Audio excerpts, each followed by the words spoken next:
Tá ok? Isso aqui implica f de x menor do que L sobre 2. Em outras palavras, se o L é diferente de zero e L é o limite da f em P, existe uma vizinhança aberta e estrita de P, tal que nessa vizinhança a função é estritamente positiva ou é estritamente negativa. Quer dizer, todos os seus valores são maiores do que um certo número positivo nessa vizinhança, ou todos os seus valores são menores do que um certo número negativo nessa vizinhança. Ó, olha a figurinha que eu farei aqui.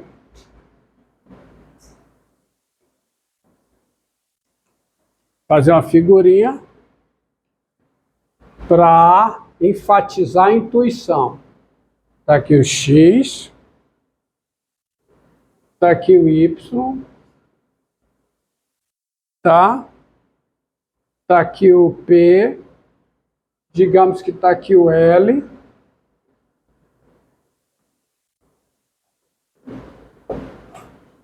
Está aqui o ponto PL. Suponha que o L seja positivo e o L seja o limite de f de x com x tendendo a P. O L seja positivo como eu o desenhei, como eu o coloquei no gráfico. Ora, se L é o limite de f de x com x tendendo a P, o que é que acontece com os pontos do gráfico da função? Tendem para cá, não tem? Porque para cada x, essa altura é f de x.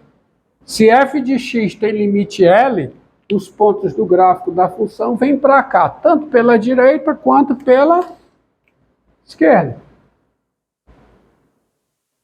Então não tem outra. Se eu traçar uma reta aqui, por exemplo, pego L sobre 2 aqui, ó. Se eu traçar essa reta, significa que numa certa vizinhança aberta e estrita de P, ó, uma vizinhança bem aqui, ao longo dessa vizinhança, todos os valores da função são o quê? Maiores do que L sobre 2. Tem que ser. Ou seja, a proposição valida o que me diz a intuição. Se o L for positivo, acontece isso. Se o L for negativo, acontece o que eu mencionei. Esse é o teorema do limite positivo. Tá certo? Conclusão.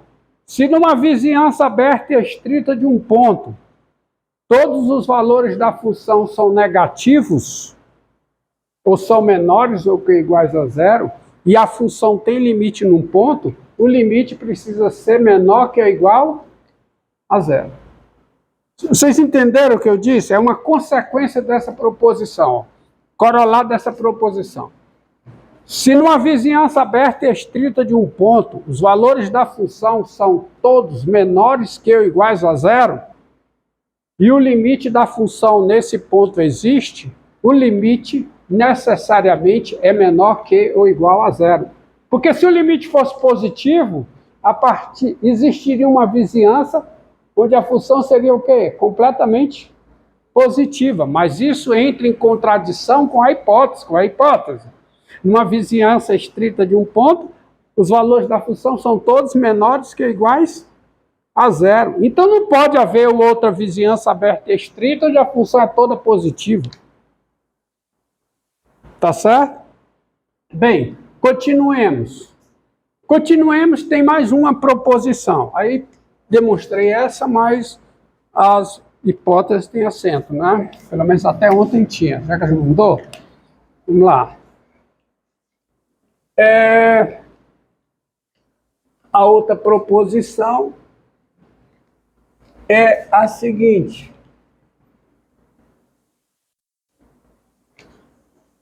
Isso não é propriedade operatória, isso não serve para calcular limite, mas serve para justificar o enunciado desta proposição aqui, ó.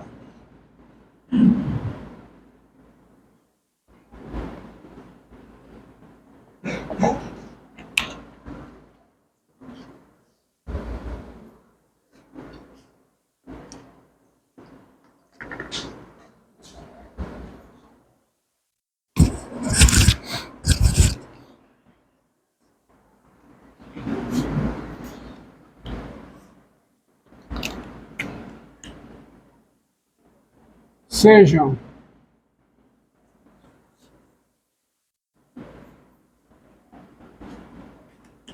f uma função, P o ponto de acumulação do domínio da F, e L o número real. Se L é diferente de zero, então, se L é diferente de zero, e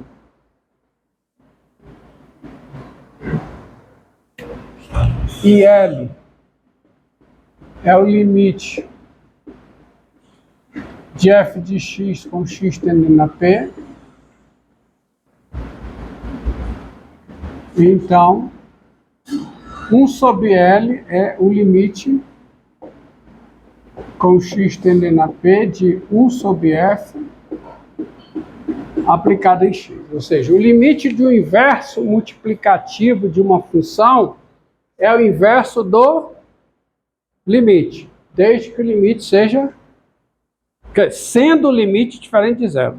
Sendo o limite diferente de zero, isso é condição suficiente, tá? Eu me expressei mal. A expressão correta é: sendo o limite diferente de zero, o limite do inverso multiplicativo de uma função é o inverso do limite. Bem intuitivo, ó. Todas essas propriedades, elas são bem intuitivas. Por isso eu só faço menção a elas, não faço as demonstrações. Tá certo? As demonstrações, a definição junto com as demonstrações, elas validam o que você tem como intuição. Aqui, como eu disse, ó, olha aqui, querido. Para você falar em limite de uma função no ponto, esse ponto tem que ser um ponto de acumulação do domínio. Para quê? Para valer a unicidade.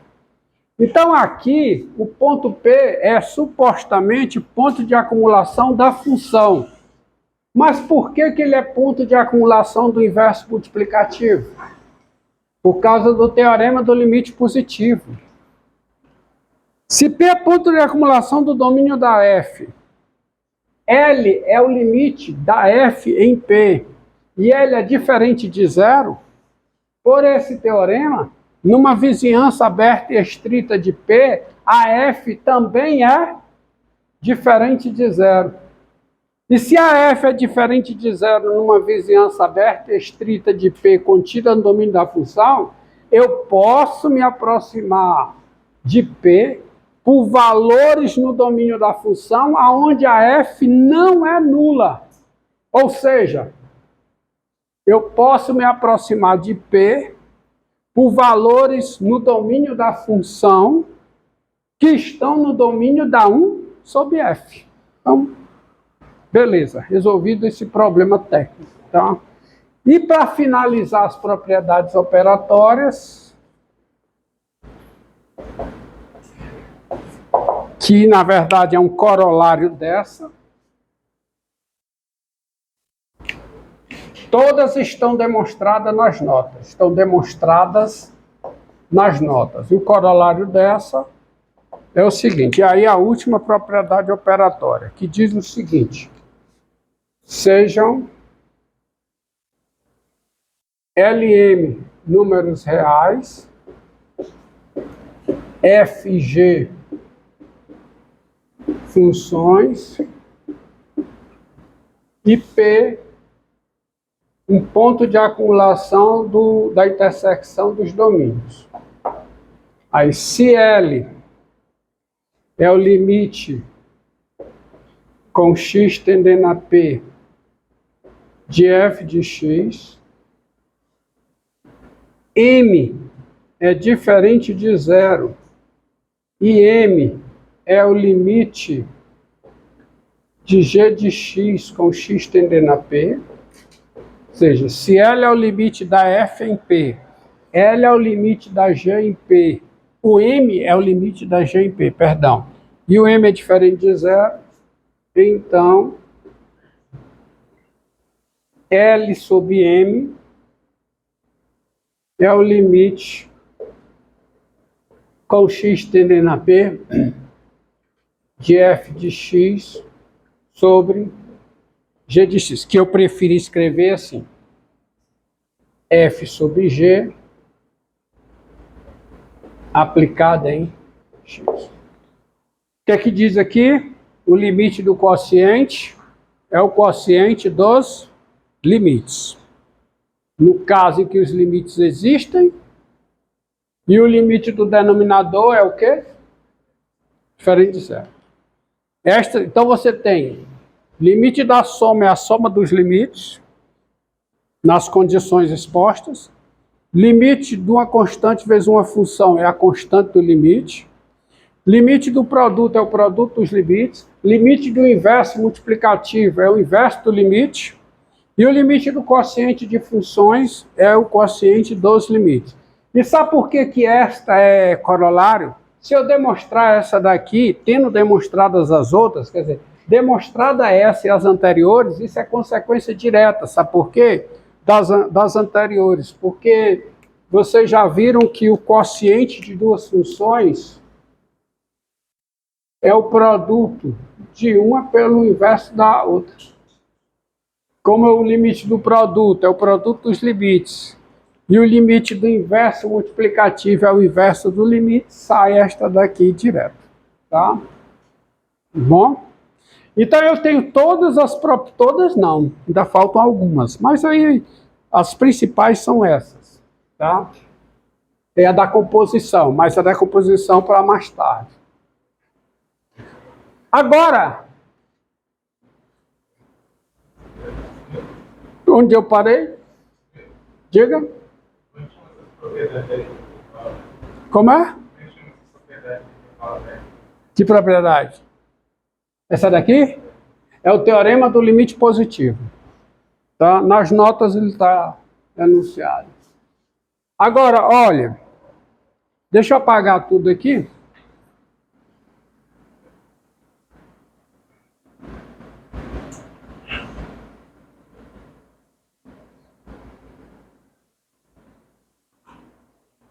Apagar essa. Deixa.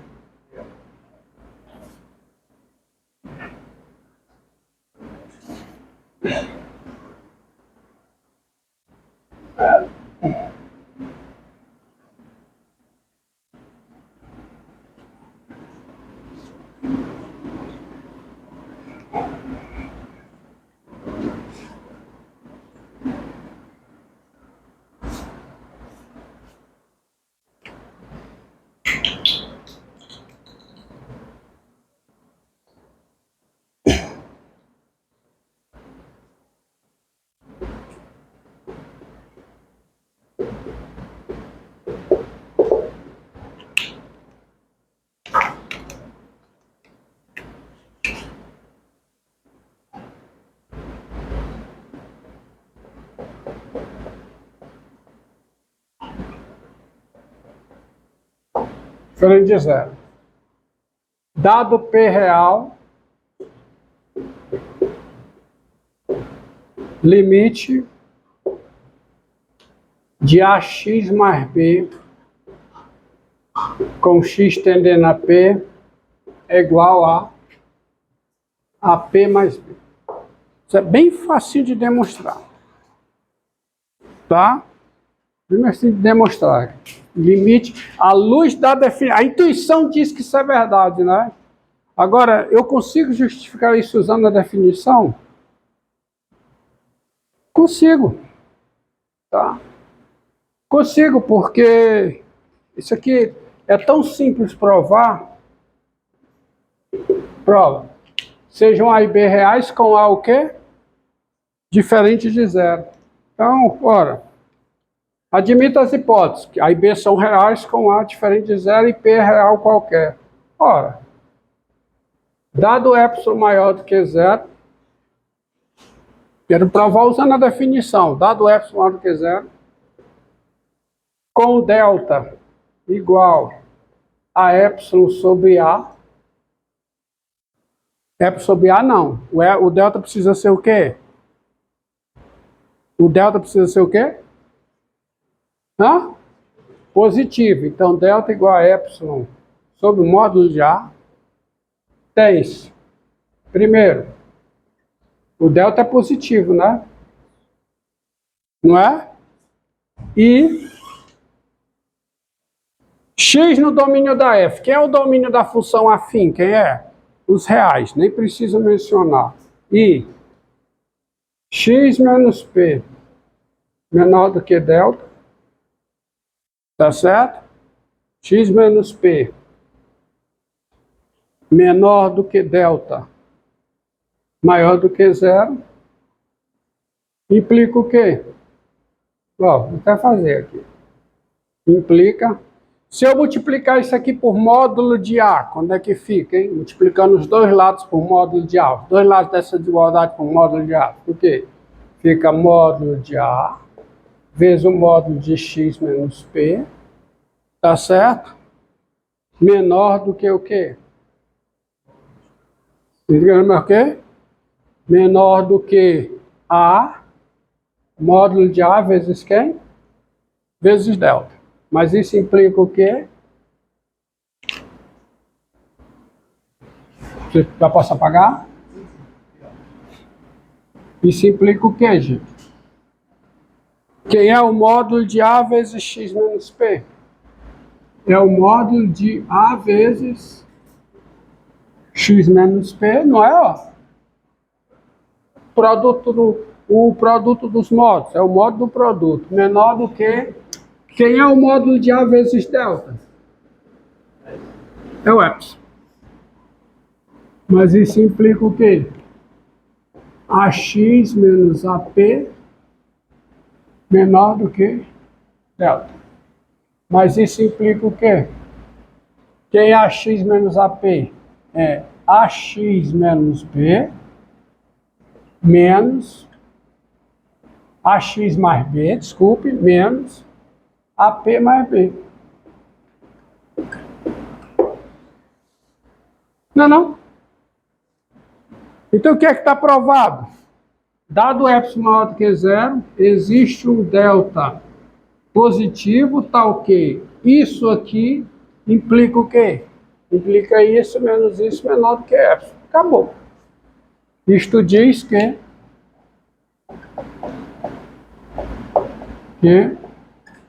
o limite de AX mais B com x tendendo a P é igual a Q a P mais B.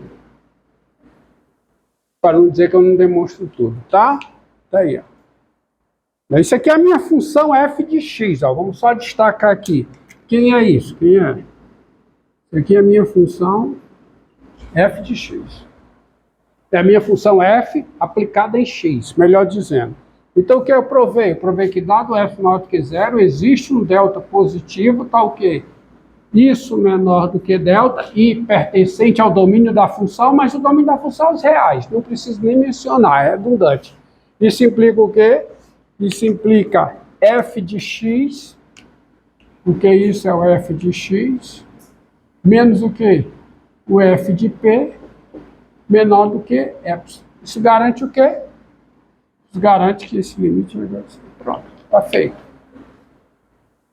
Tá?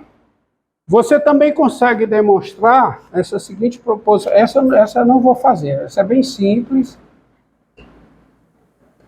Proposição. Tá, ó, aqui, ó. B menos B dá zero, então fica x menos AP. Pronto, morreu. Proposição. Sejam K real e F de R em R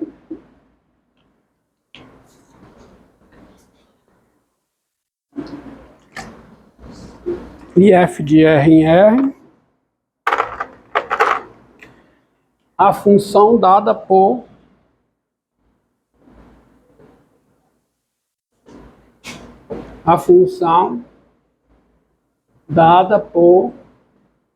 f de x igual a k, qualquer que seja o x real. Que função é essa, hein? A função constante. É a função afim com